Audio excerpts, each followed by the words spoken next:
நேற்று என் தம்பி பள்ளிக்கூடம் போயிட்டு வந்தான். அப்பா நான் இனிமேல் பள்ளிக்கூடமே போக மாட்டேன்ப்பா. நான் என்னடா தங்கமாச்சுன்னு கேட்டார் எங்கள் அப்பா. உடனே அவன் சொன்னான், அப்பா என்னை என் ஃப்ரெண்டு நாய் பேய் தண்டம் முட்டம் விஷம்லாம் திட்டான். இதுக்கெல்லாம் நீ என்ன அர்த்தம்னு சொல்ல நான் பள்ளிக்கூடம் போகிறேன். உடனே எங்கள் அப்பா சொன்னார், ஒன்றும் இல்லடா தங்கம், இந்த வீட்டுக்காக நாயா உழைக்கிறேன் பாரு தங்கம், நான் தாண்டா நாயின்னாரு. அப்போ பேயின்னா யாருப்பா? என்னதான் வாங்கி போட்டாலும் பத்தலைன்னு சொல்கிறாள், உங்கள் அம்மா தாண்டா பேயின்னாரு. அப்போ தண்டம்னா என்னப்பா?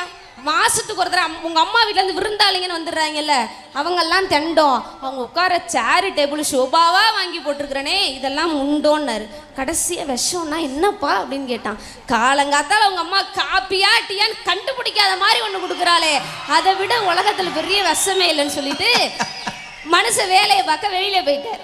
மறுநாள் உண்மையாகவே விருந்தாடிங்க வராங்க. அப்போ என் தம்பி போய் கூப்பிட்றான் விருந்தாடிய, வாங்க தண்டங்களா வாங்க, வாங்கி போட்ட முண்டத்தில் உட்காருங்க, நாய் வெளியில் போயிருக்கு, பேய் கிச்சனில் தான் இருக்கு.